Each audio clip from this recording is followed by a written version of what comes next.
Is this thing on? Is this thing on? Let me adjust these levels so I don't split your skull. There we go. That's not so bad. Well, hello.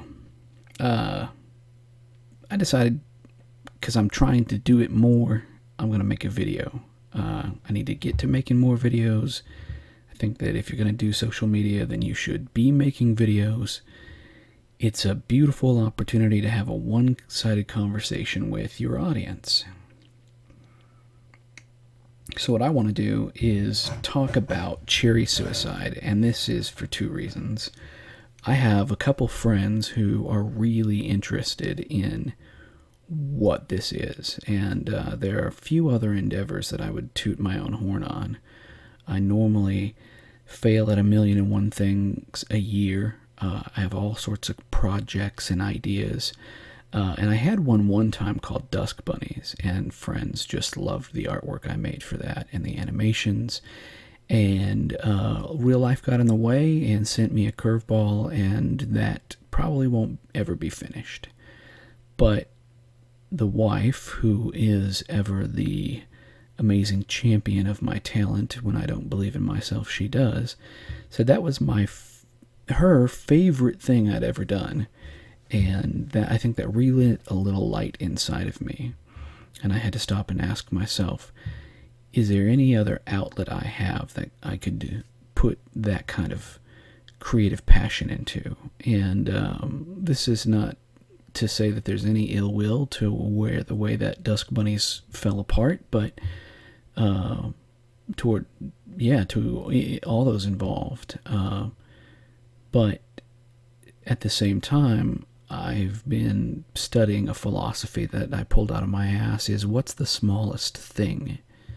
And this became important to me because I said I can't make a video game out of whatever I do next. And I kind of want to have original characters. I wrote up little bios for each of the Dusk Bunnies. I think that website is dead. But so I won't get into what Dusk Bunnies was, but people believed in that. And having that interactivity, it was one of the few times that I'd taken the chance and let people in on the ground floor of that. And I had little polls, and people helped enrich the world because I'd ask questions at the end of these detailed blog posts. And yeah, it was nice to have fans. I won't lie about that. It was a little self-serving, but also have the interactivity while I create. And I was able to kind of feed off of that encouragement. So cherry suicide is something else. What even is it? It's controversial. I think that it needed to be. It's one of the first things it is it's an homage to some punk movies from the 90s. If I pull it off, let me pull in some things here. I think I pseudo-planned this, did I? Yeah, if I pull it off, one of the first major influences is the Doom Generation, and it's a stupid movie. It's not good. I can't recommend you go see it.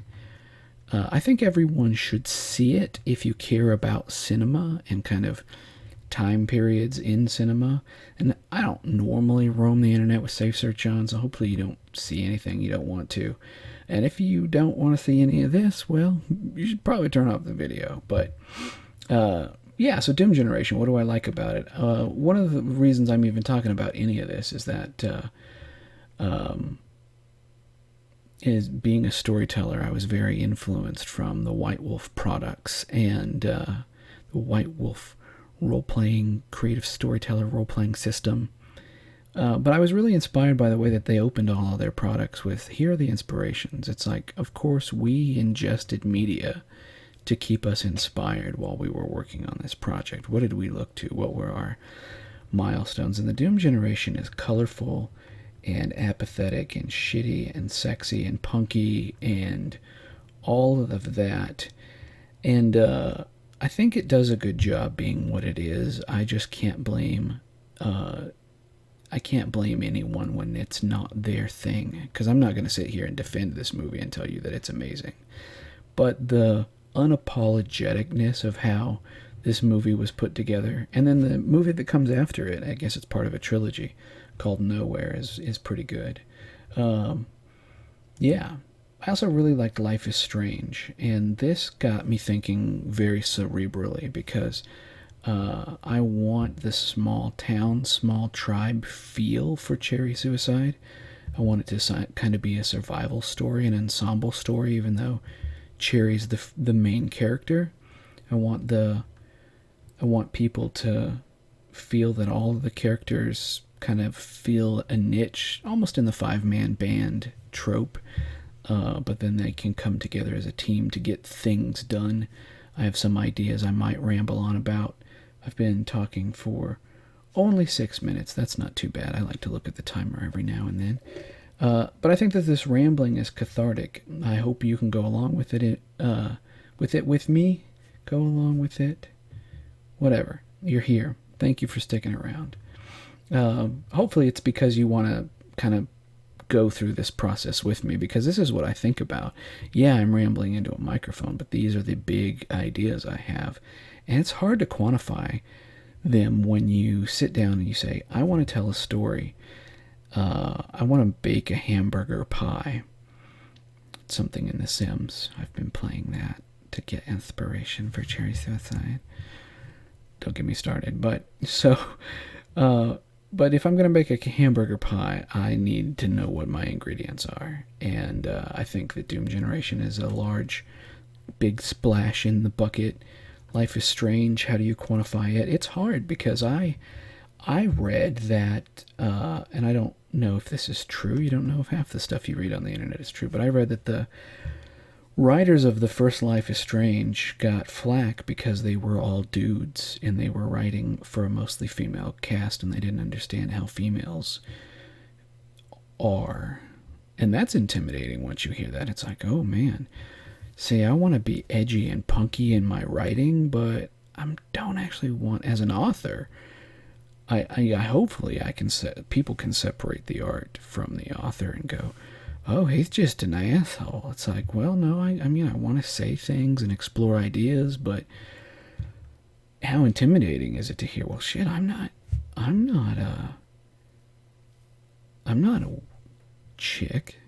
Can I even tell a story like this? I didn't know that. Do I need permission to write about a female character?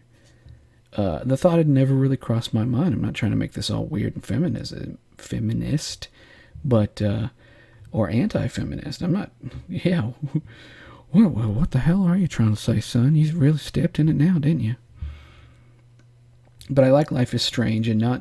I think it's just because of the relationship that you can forge with the main characters, all the while seeming vulnerable. I played it because one of the things that I don't relate to is being a teenager anymore. That struck me the other day. It's like, wow, not only because I have a crappy memory, but it's hard to remember what it was like to be a teenager. And so I find myself watching these things like Life is Strange or The Killing or even the American MTV Weeds, the show Weeds. Is this an accurate portrayal of how cool kids act today, or how kids want to see other kids in media acting? I guess is the better, deeper question. Freaks and Geeks was another one, and it was, I think it's a better homage because somehow I want to keep this set in as though it were in the 90s, the height of the 90s. That's another big thing. The spirit of the 90s is a big ingredient in this. And I go back to, okay, well, what was I thinking about then? And I would have been exiting 8th grade and going into 9th grade. And for me, this is the era of dial-up internet. This is the era of being on the cusp of being a teenager, the way I experienced it anyway. Riding your bike everywhere, having to call your mom to check in, whether it's on a friend's phone or finding a payphone. So technology changed. The way people were to each other was different. Dial-up internet, Quake, Duke Nukem, Sequest. These are the kind of things I think about when I think of the that part of the 90s that I want to emulate. I was proto-goth at the time. I didn't have a trench coat. Before I had a trench coat, I had a really, really just big, like, men's big and tall suit jacket. And that thing was really sweaty, but I wore it everywhere. And so, yeah, why would I mention something like that? Because I figured out that eventually you've got to try and sprinkle in parts of your own story. It's like, what are things you remember about being a teen? What are these little moments, whether they were shitty or magical? It's all mineable. I mean, we can't help but create from our own experiences. In that way, we are part of our own programming. So, yeah, so there's a lot of things that I want Cherry Suicide to be, but I want it to be weird. I want it to kind of be like Lost. I want you and me and everyone questioning, what the hell is going on? What is there an underlying story to all of this? Yeah, I hope so. I mean, you can bullshit your way through any story for 2 or 3 issues or episodes. But by the time you hit the middle of the story, the middle of the season, writing for it anyway, you better figure out how you're going to put a bow on that.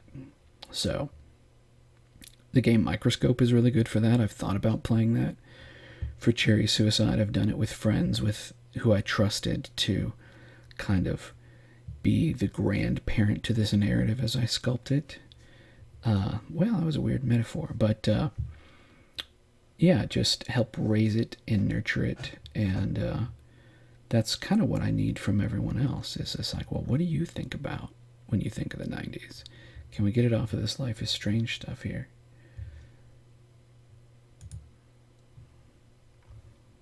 Well, let's change topic real quick. One of the things that I figured out early on as an artist is how to use Pinterest. There was a time when I thought that Pinterest was just for recipes and clothes you wanted to buy, and kind of like Polyvore. That's only a site I know about because I have a wife, and but and then I decided, well, I was inspired by George Lucas in the making of the Star Wars prequels. Not necessarily the end product, but the making of, and how it shows that even before the poor guy had wrote a script, he had a mill of artists in the basement just churning out art for different concepts. And I think that that told me it's really never too early to start mining for concepts for your ideas. And since you don't have a mill of artists at your disposal, you can just spend way too much of your life on the internet and collect images that you feel somehow there's something in this image. And that's the other thing is, being the only guy on a project, I know what each of these images that we scroll by invokes in me, and it might invoke something different in you, but each of these somehow has one tiny grain of Cherry Suicide in it. And if you can come along with me as I scroll through this, so much copyrighted content. I don't know what YouTube will do with this. I just want to show off other people's art that I love. So, yeah, I admire everything about this. None of these get weird or porny. You might see boobs, though, so they're artistic, I hope. Oh, good. I've only been talking for 15 minutes, so... So, yeah, Cherry Suicide.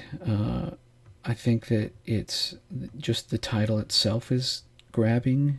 That's what I did with Dusk Bunnies. Dusk Bunnies wasn't, oh, I want to make a video game. It's like I kind of had the t-shirt in my head before anything else. And so for Cherry Suicide, I wanted something similar. It's why I like kind of the candy but comic print nature of the logo that I came up with. And this could change in time, but I think that the logo itself needs to say something about the attitude you're going for. Guess there's a little bit of Mean Girls in there too, but yeah. It's so punky and strange and weird. And so I got to thinking, okay, what is this? Look at all this awesome art. You can make a comic. You can make a comic. You have friends who make comics, and they're amazing at what they do. You know some artists who are really good at making. You could make a comic. And the other part of my brain is saying, no, there's a lot of logistical bullshit in that. A lot of planning and scripting. No, don't make a comic. And then I learned about the origins of actual pulp fiction. Not the Quentin Tarantino movie, but I learned about Pulp Fiction. What is that, a time? I'm going to get the time period wrong. I think it was the 30s, 40s, 50s, 60s, 70s. I would say probably the 40s and 50s. Anyway, I don't want to look it up. But my point is, Pulp Fiction stories had two different purposes. They had to be geared towards a very wide blanket of audiences. I learned that they were geared towards an incredibly low reading level because people were not necessarily learned. You had no idea how much higher education. You couldn't be using those $10 words all the time, pal. And but at the same time, the authors were paid by the word. And some authors of Pulp Fiction they made maybe 200 stories in their lifetime. That's a lot of stories. But what happened is that they built up a muscle. They got into the rhythm of writing, and they just churned these out. And yeah, they got to be a little formulaic, but they could change variables enough. It's like, oh, and the dame gets captured and she's taken to the island. Well, I'm going to write another one, but the dame is actually a mermaid and she gets taken to a volcano. I mean, you change you change the set dressing, you leave the story the same. And they churned out tons of these.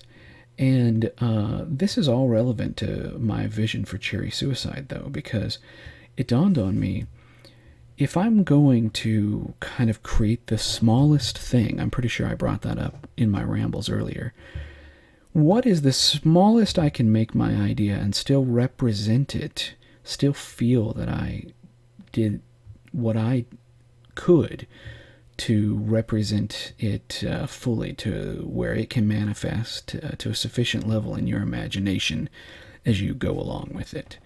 Yeah, that was a lot of words, but and it dawned on me that, let's look at some of my art for a minute, not to be entirely hedonistic, but here's some of my art. And I'm working on getting better. And so I knew I wanted there to be a story and an art component. And at first, that means it had to be a comic, right? And I got to thinking, no, I'm actually a decent writer, I think, when I really put my effort to it and I let my friends edit me and give me feedback before I show it to the world. So I knew, yeah, let's not pause on that. But I have some art, and I'm getting better at it. See, this is one of those things that this was just a sketch, and yet I really like it. I rarely keep any of my loose ideas like this around. I didn't take this to completion, but I liked it enough to want to do something with it. And so if there was an art component, I wanted to bring back that kind of candy-coated color palette that I had for Dusk Bunnies. Stuff like this, but not necessarily cyberpunk.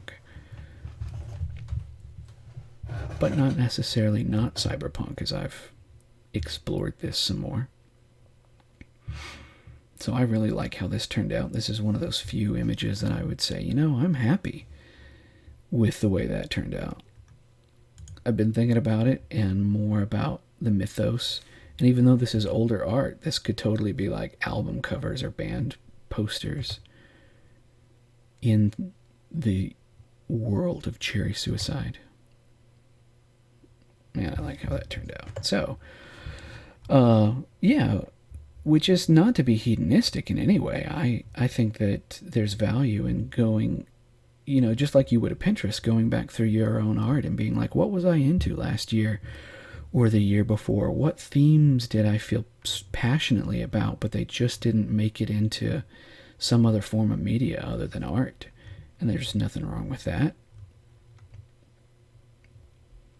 Yeah, something like this. I don't even know what I was thinking when I drew this, but I could totally see this being a chicken's cherry suicide. And so let me ramble a little bit about what did happen. And in fact, let me just show you real quickly. It came out, I did some art, I had this idea in my head, and I knew that I wanted to develop it. I'm looking at my other monitor, you can't see any of that. So I had this idea in my head, and I wanted to develop it further, and I knew it came down to kind of doing a minimum viable product.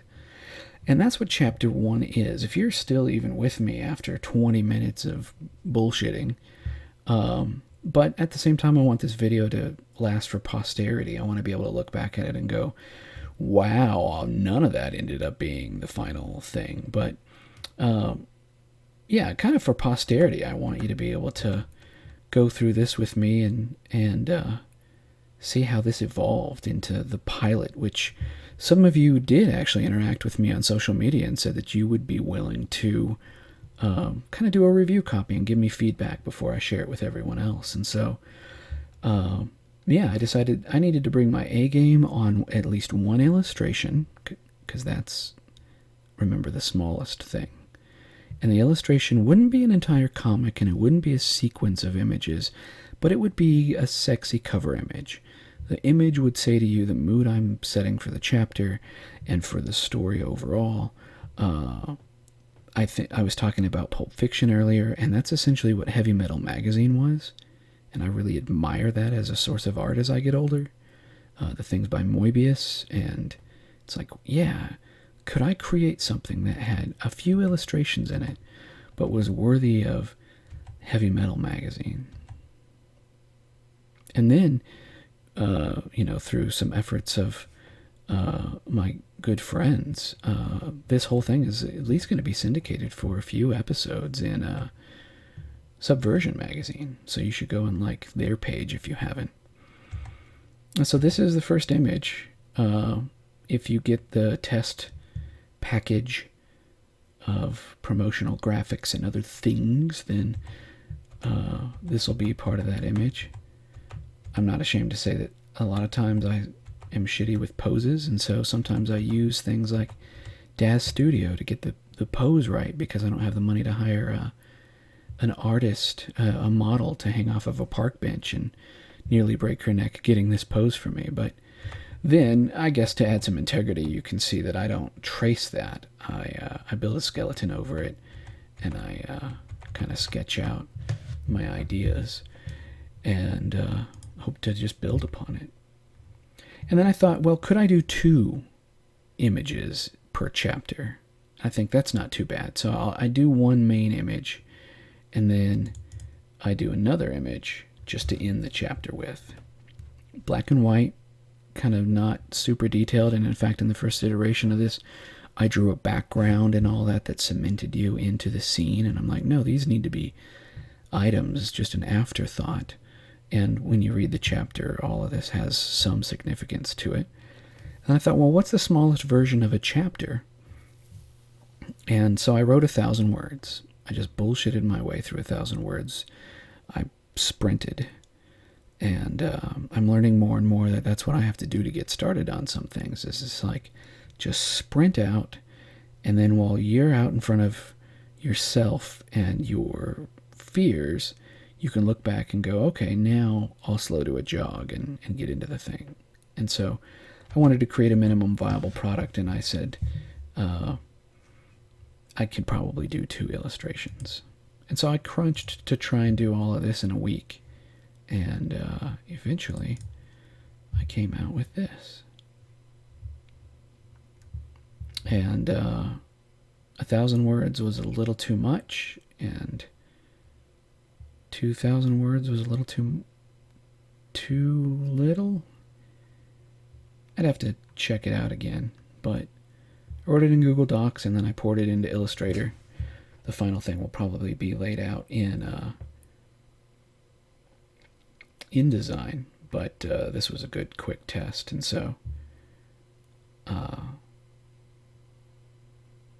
when I get this process integrated into having a day job and other interests, I hope to be able to put out one of these a month. I think that's not unrealistic.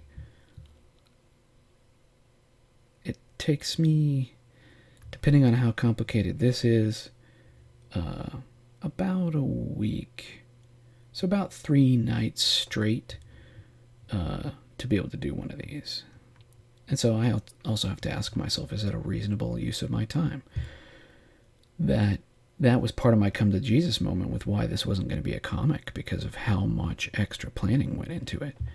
A comic is essentially taking all of this, but turning it into storyboards and all of this writing, which I genuinely want to impart as a storyteller, could end up being 20 pages. Who knows? Really, I mean, and the more I watched YouTube videos and studied about how to draw and process and make a comic, and this is no disrespect to people who make comics, it's just I realized, wow, this maybe when I can commission artists better than myself who, once there's a cherry suicide cereal and all that other stuff, then we can make it a comic. And more learned individuals than myself can help carry that torch. But because again, this is all an exercise to see what can I do. And taking the 35-6 years of experience I have in telling stories and being artistic, and I think that I'm pretty good at it enough that I want to package that into something that I share with others in the most non-hedonistic way possible. And I think that this is it. I guess the clever person could just pause this and read it, but see, that's the other thing, is I would love for this to help me make some money, but I really hope that it brings me closer to people who like my art and my storytelling. And that's why I'm considering either a GoFundMe or a Patreon. But after a while, too, I think that that's more appropriate after maybe I do a year's worth of this, prove to myself that I can actually do this by myself, put in the hours. Because that's the other thing that hurt my heart with Cherry Suicide with Dusk Bunnies, is there were people who I love and respect who I said, hey, could you help give to this? And they gave, and we raised a respectable amount of money for how it was used.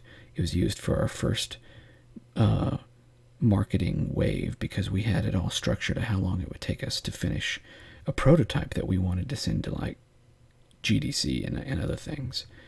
And so we used it mostly for marketing, and I don't feel that was an unhonest use of it, but I feel a little slimy and dishonest in that it fell apart. And yeah, people say, well, it wasn't your fault, you didn't have anything to do with that. Well, but so all of that is to twist it and turn it into a positive. I want to be able to be self-reliant on this. Is this too much to ask of myself? Could I do one of these a month? Can I write 2,000 words and whip up a respectable illustration a month? And I think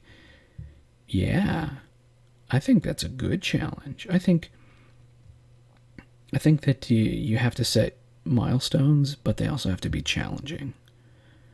And so, yeah, I write a lot. I run a role-playing game every other week for some friends. And I do a lot of preparation for that. And that's not to toot my own horn, but in fact, if anything, that's to say it's making me a better writer, and that I'm blessed to have those people in my life, because every week I want to push myself to bring my A game. And I feel so douchey when I say that, because I feel like I'm talking about myself. But I'm also learning that it's okay to toot your own horn a little bit, especially if you can back that shit up. If it's true, if other people around you go, yeah, I see he's actually trying. He's actually giving a shit. He's actually getting out of bed and doing the thing, whatever that thing is. So yeah, I've rambled for damn near a half hour. some of this just needed to be said to get it off my chest. Sometimes you have to say your own bullshit out loud to see how bad it stinks, I guess. How much of this do I believe? How much of my own art can I look at? And like, I really like this piece. If I'm not completely full of shit, again, this goes back to my memory, but Fred Hicks, the inventor of Fate and friend to Jim Butcher, found this on social media, and he liked it. That meant the world to me. That pushed me to want to be a better artist. It's like, wow, can I create things? Not to be an attention whore, but to also say to myself, can I keep creating things at this level of quality that maybe Fred Hicks will like more of my stuff? Hi, Fred Hicks, if you're listening to this somehow.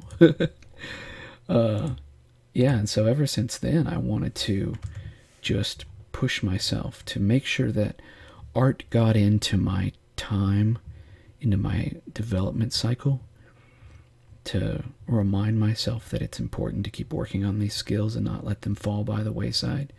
I really like this. And from then on, I realized that my style is slightly Moebius inspired.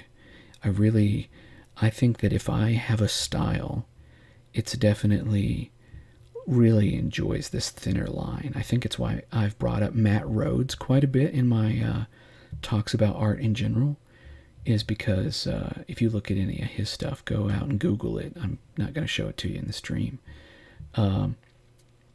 If you look at any of his stuff, it's real thin lines. He did stuff for Mass Effect.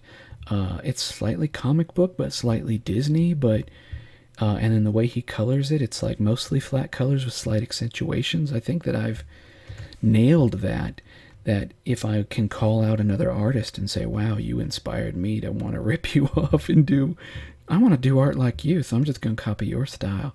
I don't mean it that way, but yeah, it's inspiring. I feel, yeah, I can borrow from that, and it feels right to me, though. So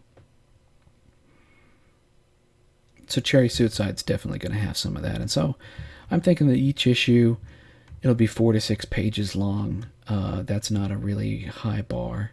It's not undoable per month, especially in the feedback loop that I'm getting from friends. Here's Cherry's. Here's some concept art of her get up. I haven't set it on a face for her. I kind of cheated in that illustration in the way that the hair is whipping past her head. I didn't have to draw her face. But, yeah, these are the kind of things you do as an artist when you're just trying to flail around like a baby deer and stand on the ice and go, can I get fans? Can I do a collaborative thing where I use social media to get feedback to grow my storylines and, people really feel that they're involved in the process? I hope so. I hope that I haven't bored you to tears with 33 minutes of my bullshit, and that in any of this you can start to see a picture develop of what my idea for Cherry Suicide is. Like I said in the description of the Facebook page, it's like sex, drugs, rock, and robots. There's going to be some Lost stuff to it, some Dark City kind of stuff, but also camaraderie and small town and post-apocalyptic, and throw all that shit in a bucket and shake it up, and we're going to see what falls out. And I really do hope that you're along for the ride.